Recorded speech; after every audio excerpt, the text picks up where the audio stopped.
छत्तीसगढ़ महिला पर्यवेक्षक की तैयारी कर रहे हैं तो यह वीडियो आपके लिए बहुत ही ज़्यादा मोस्ट इम्पोर्टेंट है। इस वीडियो में जितने भी आपको क्वेश्चन बताए जा रहे हैं उन सभी क्वेश्चन को आप टेस्ट के तौर पर स्वयं से बनाकर देखिएगा ताकि आपको पता चल सके कि आपकी तैयारी किस प्रकार से चल रही है। चलिए स्टार्ट करते हैं बहुत ही प्यारे से आपका पहला क्वेश्चन से। एक विशिष्ट कोड भाषा में आर को 87 तथा कैट को 57 लिखा जाता है, तो इसी कोड भाषा में आपको बताना है कि नोट को किस प्रकार से लिखा जाएगा। सबसे पहले देखेंगे कि आपका जो आर है ARE, इसको आपका 87 किस प्रकार से लिखा गया है। तो क्या करेंगे हम यहाँ पर, सबसे पहले इनका नंबरिंग करेंगे। नंबरिंग कहने का मतलब है ए जो है अल्फ़ाबेट में कितने स्थान पर आता है, पहले स्थान पर आता है। आर जो है आपका 18वें नंबर पर आता है और ई जो है आपका 5वें नंबर पर आता है। अब इनको मैं अगर क्या करूँगा, जोड़ूंगा तो भी आपका हम 87 करीब नहीं पहुँच पाएंगे। तो क्या करते हैं, इनको गुणा करते हैं। गुणा कीजिए, 1 में 18 का, 18 में 5 का, तो यहाँ पर गुणा करेंगे। 18 कम 18, 18 पंचे कितना होता है आपका 90 होता है। लेकिन आपका यहाँ पर 87 है। अगर मैं 90 में 3 कम कर दूंगा तो हमें कितना प्राप्त हो जाएगा, यहाँ पर 87 प्राप्त हो जाएगा। ठीक यही प्रक्रिया आप कैट में अपना कर देखेंगे कि आपका 57 आंसर आता है कि नहीं आता है। ठीक है, आपका CAT बराबर आपका कितना आना चाहिए, 57 आना चाहिए। ठीक है, सी जो है आपका तीसरे नंबर पर आता है, ए जो है पहले नंबर पर और टी जो है आपका 20वें नंबर पर आता है। ठीक है, अब यहाँ पर भी इनका आपस में गुणा कर देंगे। 3 का गुना 1 के साथ, 1 का गुना 20 के साथ। 3 एकम 3, 3 में 20 का गुना करने पर आपका कितना आ जाएगा, 60 आ जाएगा। ठीक है, हमें 57 लाना है तो 60 में क्या कर देंगे, 3 कम कर देंगे तो कितना प्राप्त हो जाएगा, आपको यहाँ पर 57 प्राप्त हो जाएगा। ठीक है, ठीक यही प्रक्रिया आप किन में अपनाएंगे, आपका नोट में एन, ओ और आपका टी। एन जो है आपका 14 नंबर पर आता है, ओ जो है आपका 15 नंबर पर आता है और टी जो है आपका 20 नंबर पर आता है। अब इनका भी आपस में गुना करेंगे। गुना कर दीजिए, पहले मैं 15 और 20 का गुना करूँगा। 15 20 का गुना करेंगे, 15 दूना 30 और एक आपका 0 आ जाएगा। ठीक है, अब 300 का गुना किन के साथ करना है, 14 के साथ करना है। गुना कर दीजिए, 14 3 आपका 42 होता है। आपका 00 तो हम यहाँ पर भी 00 कर देंगे। जिस प्रकार से यहाँ पर 3 कम किए हैं दोनों में, उसी प्रकार से यहाँ पर हम 3 कम करेंगे। 4 1 9 7 इस प्रकार से आ जाएगा। ठीक है, अब देखिए किस ऑप्शन में दिया है, तो आपका ऑप्शन नंबर डी में दिया है। ठीक है, चलिए बढ़ते हैं नेक्स्ट क्वेश्चन की ओर। ये आपका क्वेश्चन बहुत ही ज़्यादा इंपॉर्टेंट है आपके एग्जाम के लिए। ऐसे क्वेश्चन हमेशा आपके एग्जाम में देखने को मिलते हैं। निम्नलिखित श्रृंखला में प्रश्नवाचक चिन्ह के स्थान पर कौन सी संख्या आएगी। जब भी आपको एग्जाम में सीरीज से क्वेश्चन देखने को मिलेगा तो आप सबसे पहले क्वेश्चन को ध्यान से देखिए कि कौन कौन सी संख्या आपको दी हुई है।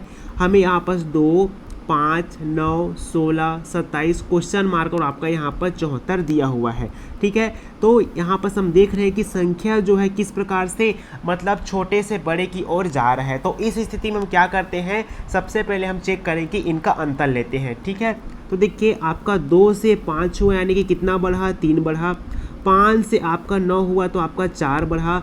9 से 16 हुआ तो कितना बढ़ा, आपका यहाँ पर 7 बढ़ा। ठीक है, 16 से आपका 27 हो गया तो 7 में बचा जाएगा तो 1 बचेगा, 2 में से 1 जाएगा तो आपका 1 बचेगा। उसके बाद आपका यहाँ पर क्वेश्चन मार्क का है। ठीक है, अब देखिए आपका किस प्रकार से आगे बढ़ रहा है, 3 4 7 11। क्या आपको समझ आ रहा है? तो हम क्या करेंगे कि आपका आंसर यहाँ पर आ जाए। तो देखिए आपका यहाँ पर 3 है और 4 है, तो हमें क्या करेंगे, 3 और 4 का सबसे पहले पेयर बना लेंगे। मैं 3 में अगर 4 को ऐड कर दूंगा तो कितना आ जाएगा, आपका 7 आ जाएगा। तो इस प्रकार से यहाँ पर कितना बढ़ा है जी, यहाँ पर 7 बढ़ा है। उसी प्रकार से हम पेयर बनाते चलेंगे 2-2 का। अब 3 और 4 को तो बन गया है। अब मैं क्या करूँगा, यहाँ पर 3 को छोड़कर किनका पेयर बनाऊँगा, 4 और 7 का पेयर बनाऊँगा। तो देखिए 4 में मैं 7 को जोड़ूंगा। ठीक है, तो कितना आ जाएगा, आपका यहाँ पास 11 आ जाएगा। इस कारण से यहाँ पास कितना बढ़ा है, 11 बढ़ा है। उसी प्रकार से आप क्या करूँगा, यहाँ पास हम 7 और 11 का पेयर बनाएंगे। यहाँ पास हम 4 को छोड़ देंगे। अब 7 में 11 को ऐड कर दूंगा तो कितना आएगा, यहाँ पास 18 आएगा। तो यहाँ पर कितना, इस हिसाब से कितना बढ़ना चाहिए, 18 बढ़ना चाहिए। तो 27 में मैं अगर 18 को ऐड कर देता हूँ तो 5 दूनी 14 1 15, हाथ में ही 1 2 2 4, तो यहाँ पर उस हिसाब से कितना आना चाहिए, आपका 45 आना चाहिए। ठीक है, उसी प्रकार से जिस प्रकार से यहाँ पर बढ़ रहा है यहाँ पर भी बढ़ेगा तो आपका आंसर 45 आ जाएगा। आपके ऑप्शन में भी दिया हुआ है तो इसको भी हम यहाँ पर चेक करेंगे। ठीक है, आप डायरेक्ट आंसर नहीं देंगे। ठीक है, देखिए आपका क्या है यहाँ पर हम इसको 7 को छोड़ देंगे, अब किन का पेयर बनाएंगे, 11 और 18 का बनाएंगे। तो 11 में हम 18 को ऐड करेंगे, 8 और 1 9, 2 1 और 1 आपका 2 हो जाएगा, यानी कि यहाँ पास कितना बढ़ना चाहिए आपका 29 बढ़ना चाहिए, कितना 29। तो आपका 45 है, 45 में मैं 29 को ऐड कर देता हूँ, ठीक है। 9 5 आपका 14, हाथ में ही 1, 4 3 आपका 7, ठीक है। यहाँ पर 74 आया है, जो बिल्कुल यहाँ पर भी आया हुआ है, ठीक है। तो आपका प्रश्नवाचक चिन्ह के स्थान पर क्या आ जाएगा जी, 45 आ जाएगा। क्वेश्चन नंबर आपका तीसरा है। ये क्वेश्चन आपके एग्जाम के लिए बहुत ही ज़्यादा मोस्ट इंपॉर्टेंट है। तो आप सभी को एक चीज़ पता होगा, जैसे कि आपका इस प्रकार से रहता है त्रिभुज, तो इनको क्या करते हैं हम, नंबरिंग करते हैं 1 और 2। अब इन दोनों को आपस में जोड़ेंगे, 1 में 2 जोड़ेंगे, यानी कितना बनेंगे यहाँ पर 3। तो इस प्रकार से यहाँ पर त्रिभुजों की संख्या कितनी हो जाती है, 3 हो जाती है। उसी प्रकार से हम यहाँ पर त्रिभुजों की संख्या को ज्ञात करेंगे, ठीक है। एक एक कर ज्ञात करेंगे, आप अच्छे से और ध्यान से समझिएगा। सबसे पहले यहाँ पर ज्ञात करते हैं यहाँ से यहाँ, ठीक है। उसी प्रकार से यहाँ पर कितने खंड बन रहे हैं, 2 खंड बन रहे हैं, तो 1 और आपका 2। यहाँ पर कितने त्रिभुज बन गए, उस हिसाब से 3 बन गए। उसी प्रकार से यहाँ पर देखिए, यहाँ से और आपका यहाँ से और ये वाला, यहाँ से 1 और 2, यहाँ पर भी कितने त्रिभुज बन गए आपके, 3 त्रिभुज बन गए। अब देखिए अगला आपका पूरा ले लेंगे, ये वाला और ये वाला, ठीक है, पूरा ले लिए और बीच से ऐसा कटा हुआ है, ठीक है। तो यहाँ पर 1 और आपका 2, तो यहाँ पर भी आपका बड़ा वाला से कितना त्रिभुज बन गया आपका 9, मतलब 3 बन गया। टोटल कितने बन गए आपका, यहाँ पर 9 त्रिभुज बन गए, ठीक है। ये तो आपका 9 त्रिभुज हो गया।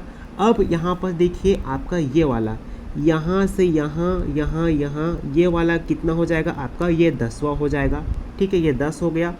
और इसी से आपका जुड़ा हुआ क्या हो जाएगा, यहाँ से हम यहाँ पूरा लेंगे और यहाँ से यहाँ तक जाएंगे, ये वाला क्या हो जाएगा आपका, तो यह 11 हो जाएगा, ये 11 हो गया। और ये आपका यहाँ पर से छूट गया है, यहाँ से जाएंगे, यहाँ से यहाँ, ये कितना हो जाएगा आपका, ये 12।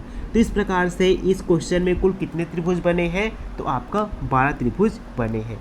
क्वेश्चन नंबर आपका चौथा है, असमान संख्या युग्म हमें यहाँ पर ज्ञात करना है। असमान संख्या युग्म कहने का मतलब है आपके सामने 4 ऑप्शन है, इन 4 ऑप्शन में से 3 ऑप्शन ऐसे होंगे जो आपके एकदम समान होंगे और एक ऑप्शन ऐसा होगा तीनों से भिन्न होगा, उन्हीं का हमें यहाँ पर चयन करना है। तो ऐसे क्वेश्चन जब भी एग्जाम में आपको देखने को मिलेगा तो आप क्वेश्चन को ध्यान से देखिएगा, ठीक है।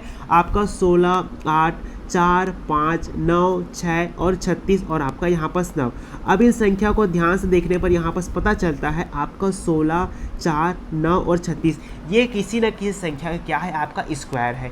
16 की बात करें तो 16 जो है आपका 4 का स्क्वायर है, 4 की बात करें तो ये आपका 2 का स्क्वायर है, 9 की बात करें तो ये आपका 3 का स्क्वायर है और 36 की बात करें तो ये आपका यहाँ पर 6 का स्क्वायर है। तो आपका 4 को क्या करें कि आपका यहाँ पर कितना प्राप्त हो जाए, 8 प्राप्त हो जाए, ठीक है। अगर 4 में मैं 4 को जोड़ूंगा तो हमें यहाँ पर क्या प्राप्त हो जाएगा, 8 प्राप्त हो जाएगा, ठीक है।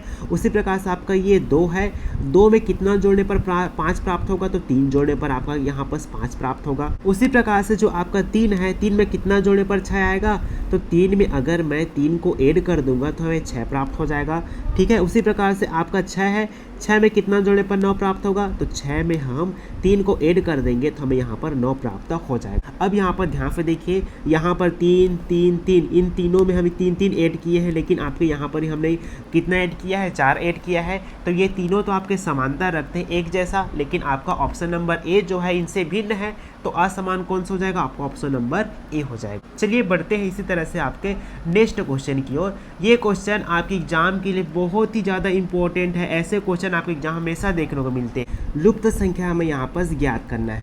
जब भी आपको एग्जाम में ऐसे क्वेश्चन देखने को मिलेगा तो आप संख्या को ध्यान से देखिएगा, आपका 1, 2, 3, 5, ठीक है। तो इन चारों संख्या को हम क्या कर सकते हैं कि आपका अंदर वाली संख्या में 39 प्राप्त हो जाए। अगर इनको हम आपस में जोड़ेंगे तब भी हमें 39 प्राप्त नहीं होगा। तो एक काम करते हैं, सबसे पहले हम इनका स्क्वायर करके देखते हैं, ठीक है। स्क्वायर करके देखिए, 1 का स्क्वायर करेंगे, 2 का स्क्वायर करेंगे, 3 का स्क्वायर करेंगे और आपका 5 का स्क्वायर करेंगे। अब 1 का स्क्वायर आपका 1 होता है, 2 का स्क्वायर आपका 4 होता है, 3 का स्क्वायर आपका 9 होता है और 5 का स्क्वायर आपका यहाँ पर 25 होता है। अब इनको ऐड करेंगे, ऐड कर दीजिए, आपका 9 है, 9 में 1 जोड़ेंगे तो 10 हो जाएगा, 10 में 25 जोड़ेंगे तो आपका 35 हो जाएगा, 35 में हम 4 को ऐड कर देंगे तो आपका आंसर कितना आ जाएगा जी, इस प्रकार से 39 आ जाएगा, ठीक है। तो यहाँ पर किया क्या गया है, संख्या का स्क्वायर करके जोड़ने पर आपको अंदर वाली संख्या प्राप्त हो जा रही है। ठीक उसी प्रकार से हम यहाँ पर वही प्रक्रिया अपनाएंगे। आपका 4 है, 4 की स्क्वायर करेंगे, प्लस करेंगे 7 की स्क्वायर, फिर आपका 6 की स्क्वायर, फिर आपका 4 की स्क्वायर करेंगे। 4 की स्क्वायर आपका 16 होता है, 7 की स्क्वायर आपका 49 होता है, 6 की स्क्वायर आपका 36 होता है और 4 की स्क्वायर आपको 16 होता है। ठीक है, तो देखिए 36 है, 16 में 16 जोड़ेंगे तो आपका 32 हो जाएगा, 32 में 36 को जोड़ने पर कितना हो जाएगा 68। ठीक है, 68 में 49 को ऐड कर देंगे तो कितना आ जाएगा आपका 117 आ जाएगा। 8 एक 8, 8 2 16, 16 1 17, हाथ में 1, 6 4 10, 10 और 1 11। तो इस प्रकार से आपको अंदर वाली संख्या प्राप्त हो जा रही है। ठीक यही प्रक्रिया हम यहाँ पर भी अपनाएंगे। आपका क्या कर दिया हुआ है, यहाँ पर 3 दिया है तो 3 की स्क्वायर करेंगे, 8 दिया है तो 8 का स्क्वायर करेंगे, आपका है 6 तो 6 का स्क्वायर करना है आपको, और आपका 7 का स्क्वायर करेंगे। 3 की स्क्वायर आपका 9 होता है, 8 के स्क्वायर आपका 64 होता है, 6 के स्क्वायर आपका 36 होता है और 7 के स्क्वायर आपका 49 होता है। अब इनको आपस में जोड़ेंगे। ठीक है, जोड़ दीजिए। 64 में 36 को जोड़ेंगे तो कितना होता है 100 होता है। ठीक है, 49 में मैं 9 को जोड़ूंगा तो आपका आंसर कितना आता है 58 आता है। इस प्रकार से इनको जोड़ने पर आपका आंसर कितना आ जाएगा 158 आ जाएगा। मैं उम्मीद करता हूँ आज की क्लास में हमने जितने भी क्वेश्चन सॉल्व किए हैं वो सभी क्वेश्चन आप सभी को अच्छी तरीके से समझ आ गए होंगे। अगर आपके एग्जाम में ऐसे क्वेश्चन देखने को मिलेगा तो आप आसानी से सॉल्व कर लेंगे। मिलते हैं नए वीडियो में नए क्वेश्चन के साथ। All the best, thank you.